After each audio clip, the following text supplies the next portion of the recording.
다 함께 찬양 드림으로 하나님께 예배를 드리겠습니다.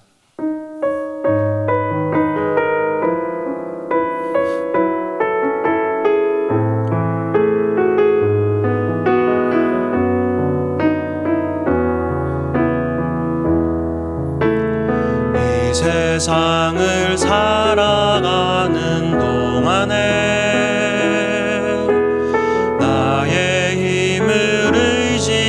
수 없으니 기도하고 낙심하지 말 것은 주께서 참 소망이 되심이라. 하나님의 꿈이 나의 비전이 되고 예수님의 성품이 나의 인격이 되고 성령님의 권능이 나의 능력이 되길 원하고 바라고 기도합니다. 주의 길을 걸어가는 동안에 세상에 할 수 없으니 감사하고 낙심하지 말 것은 주께서 참 기쁨이 되심이라. 하나님의 꿈이 나의 비전이 되고 예수님의 성품이 나의 인격이 되고 성령님의 권능이 나의 능력이 되길 원하고 바라고 기도. 하나님의 꿈이 나의 비전이 되고 하나님의 꿈이 나의 비전이 되고 예수님의 성품이 나의 인격이 되고 성령님의 권능이 나의 능력이 되길 원하고 바라고 기도합니다. 아멘. 함께 은혜 받으실 말씀은 사도행전 16장 25절에서 31절 말씀입니다. 신약성경 215면에 있습니다. 사도행전 16장 25절에서 31절 말씀을 한 목소리로 봉독하시겠습니다. 밤중쯤 되어 바울과 실라가 기도하고 하나님을 찬미하며 죄수들이 듣더라. 이에 호련히 큰 지진이 나서 옥터가 움직이고 문이 곧 다 열리며 모든 사람의 매인 것이 다 벗어진지라. 간수가 자다가 깨어 옥문들이 열린 것을 보고 죄수들이 도망한 줄 생각하고 검을 빼어 자결하려 하거늘 바울이 크게 소리질러 가로되 내 몸을 상하지 말라. 우리가 다 여기 있노라 하니 간수가 등불을 달라고 하며 뛰어들어가 무서워 떨며 바울과 실라 앞에 부복하고 저희를 데리고 나가 가로되 선생들아 내가 어떻게 하여야 구원을 얻으리이까 하거늘 가로되 주 예수를 믿으라. 그리하면 너와 내 집이 구원을 얻으리라 하고. 아멘. 하나님께서 우리에게 주신 삶을 살아가다 보면 때로는 어렵고 힘든 일을 만날 때가 있습니다. 이때 우리에게 가장 중요한 것은, 또 이때 우리에게 가장 필요한 것은 어제 주일 예배 시간에 담임 목사님께서 말씀하신 것처럼 바로 태도입니다. 우리가 살아가는 동안 어떠한 태도를 가지고 사느냐가 정말 중요합니다. 어떤 자세로 그 문제를 대하고 또 어떤 태도로 그 문제를 해결해 가느냐에 따라서 전혀 다른 결과가 나오기 때문입니다. 오늘 본문에 보면 전혀 예상치 못한 고난을 만난 두 사람이 있습니다. 바울과 실라인데요, 이들은 지금 감옥 속에 있습니다. 귀신 들린 사람을 만나서 그 사람을 고쳐주었는데 그것이 문제가 되었습니다. 귀신 들린 사람을 고쳐준 것이 무슨 문제가 되겠습니까? 하지만 원래 이 사람은 귀신 들린 채로 점을 치던 사람이었습니다. 그런데 바울과 실라에 의해서 고침을 받자 더 이상 점을 칠 수가 없었고, 이를 통해서 큰 이익을 얻던 주인이 바울과 실라를 잡아서 넘겼습니다. 그래서 지금 바울과 실라는 감옥에 있습니다. 얼마나 억울하겠습니까? 뿐만 아니라 22절과 23절 말씀에 보니까 사람들이 바울과 실라의 옷을 찢어서 벗기고 매로 많이 때렸다고 성경은 기록하고 있습니다. 당시 죄인들을 때렸던 채찍 끝에는 동물 뼈로 만든 뼈 조각들이 있어서 한 대만 채찍에 맞아도 살점이 다 뜯겨 나갔다고 합니다. 40대 정도를 때리면 죽을 수도 있기 때문에 40대를 때리지 않도록 법으로 정해져 있었다고 합니다. 바울과 실라는 지금 금해를 맞고 고문을 당하고 감옥에 갇혀 있는 것입니다. 하지만 사랑하는 성도 여러분, 바울과 실라는 어찌 보면 정말 억울하고 또 힘든 시간을 보내고 있지만 그들의 마음속에는 분명한 확신이 있었습니다. 바울과 실라가 가지고 있었던 확신은 무엇입니까? 그것은 바로 하나님은 언제나 신실하시고 자신들의 모든 삶을 붙들고 계신다는 사실입니다. 하나님을 위해서 일하다가 매맞고 고문당하고 감옥에 갇혀 있는 상황, 정말 비참한 상황일 수 있지만 그 속에서도 바울과 실라는 좌절하거나 절망하거나 불평하지 않았습니다. 왜냐하면 그들에게는 하나님이 내 모든 삶을 책임지신다, 또 이 고통 가운데도 분명한 하나님의 뜻이 있다는 믿음과 확신이 그들에게 있었던 것입니다. 바울의 1차 전도 여행을 하나님께서 순적하게 인도하셨다고 한다면 이상하게도 2차 전도 여행 때는 이해하지 못하는 일들이 많이 일어났습니다. 먼저 오늘 읽으신 사도행전 16장 그 앞절 1절에서 5절의 말씀에 보시면 2차 전도 여행을 시작하면서 바울과 실라가 가장 먼저 들렀던 곳은 루스드라입니다.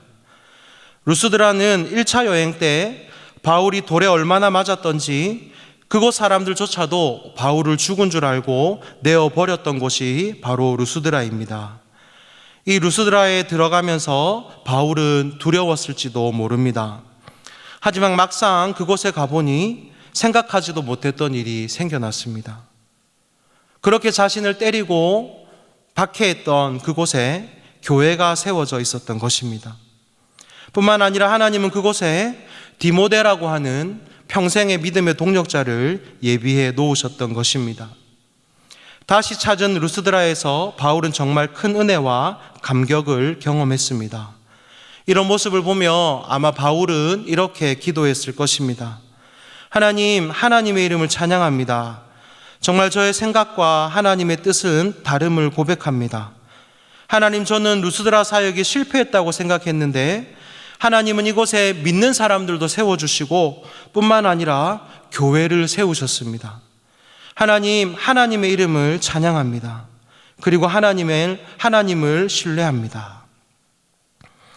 이어서 16장 6절 이하에 보시면 바울은 루스드라를 지나서 소아시아 지역에서 복음을 전하려고 했지만 성령께서 막으셨습니다. 그리고 7절에도 보시면 바울은 비두니아로 가서 복음을 전하려고 했는데 그곳에서도 역시 예수의 영, 즉 성령께서 허락지 않으셨다고 말씀합니다. 복음을 전하고 싶었는데 복음을 전하지 못하도록 하나님이 막으시는 것입니다. 그러다가 8절에 하나님께서 바울에게 환상을 보여주십니다. 마게도냐로 건너와서 그들을 도우라는 것입니다. 여러분, 마게도냐는 소아시아 지역이 아니라 유럽을 시작하는 첫 관문입니다. 바울은 소아시아로 가려고 했는데 하나님은 바울을 마게도냐로 보내셨습니다. 마게도냐의 첫 성인 빌립보에 도착했습니다. 보통 바울은 선교하면서 유대인들의 회당을 가장 먼저 찾아갔는데 그곳에는 회당도 없었습니다. 하나님이 왜 우리를 빌립보로 인도하셨을까? 이곳은 회당도 없는데, 우리가 생각했던 곳이 전혀 아닌데, 그렇게 생각하고 있을 때 하나님은 루디아라는 자주장사를 만나게 하셨고 그녀는 바울과 실라를 통하여 복음을 듣고 세례를 받고 그녀로 인해서 유럽 최초의 교회가 세워지게 되었습니다. 이렇게 바울은 2차 전도 여행을 시작하면서부터 계속해서 놀라운 경험들을 합니다. 자신이 계획하고 생각했던 방향과 전혀 다른 방향으로 하나님이 인도해 가시는 것입니다. 왜 그러실까라고 생각을 했지만 그때마다 하나님은 바울과 실라의 생각을 넘어서는 새로운 길, 다른 더 좋은 길들을 예비해 놓으셨던 것입니다. 바울과 실라는 지금 감옥 속에서 극심한 고통 가운데 있지만 그 감옥 속에서도 지금까지 그들의 길을 인도하신 하나님의 은혜를 기억했을 것입니다.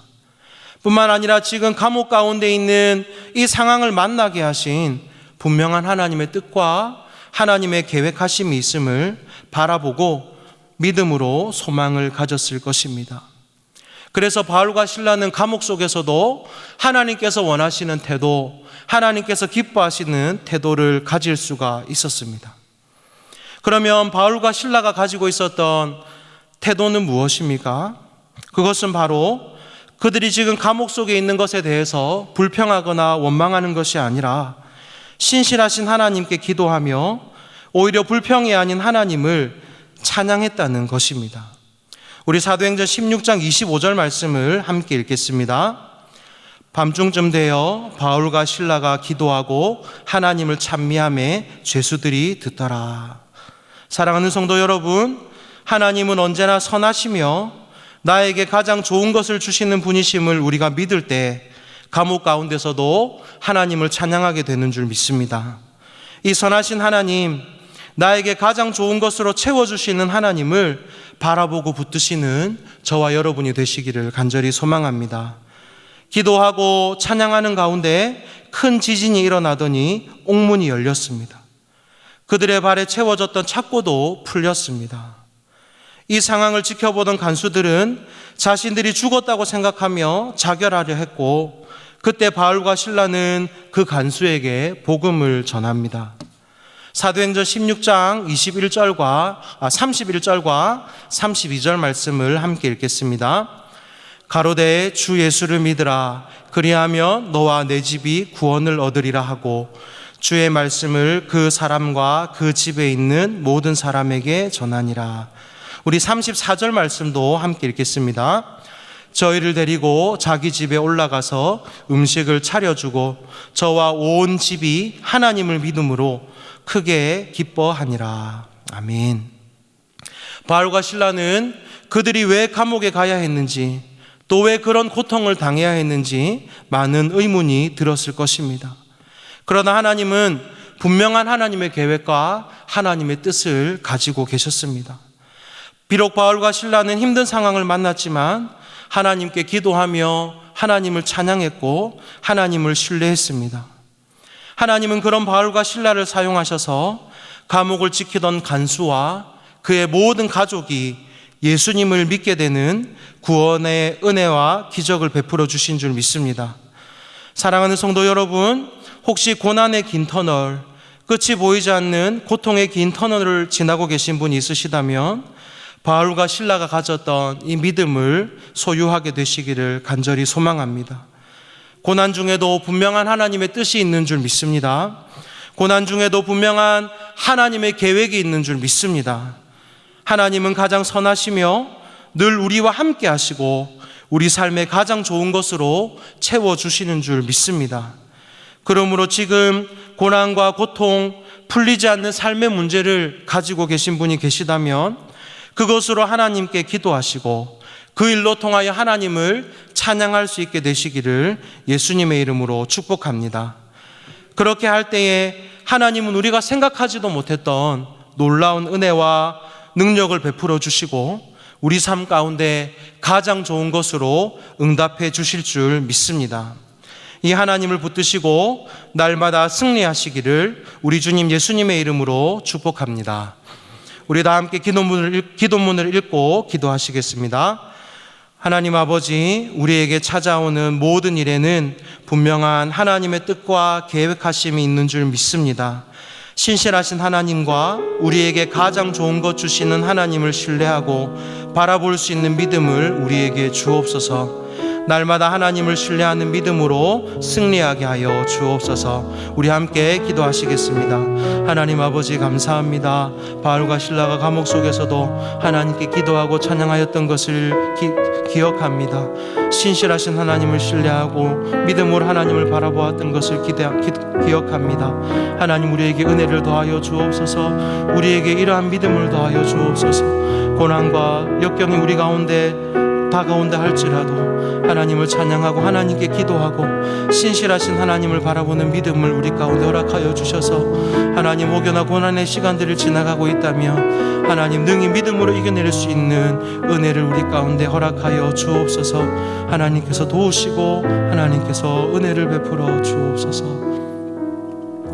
하나님 아버지, 우리 인생 가운데 때로는 고난과 어려움을 주시는 것은 그 속에 분명한 하나님의 섭리와 뜻이 있기 때문인 줄 믿습니다. 하나님 아버지, 우리에게 고난과 힘든 일이 찾아올 때마다 신실하신 하나님, 나에게 가장 좋은 것을 예비해 놓으신 하나님을 신뢰하고 바라볼 수 있는 믿음을 주옵소서.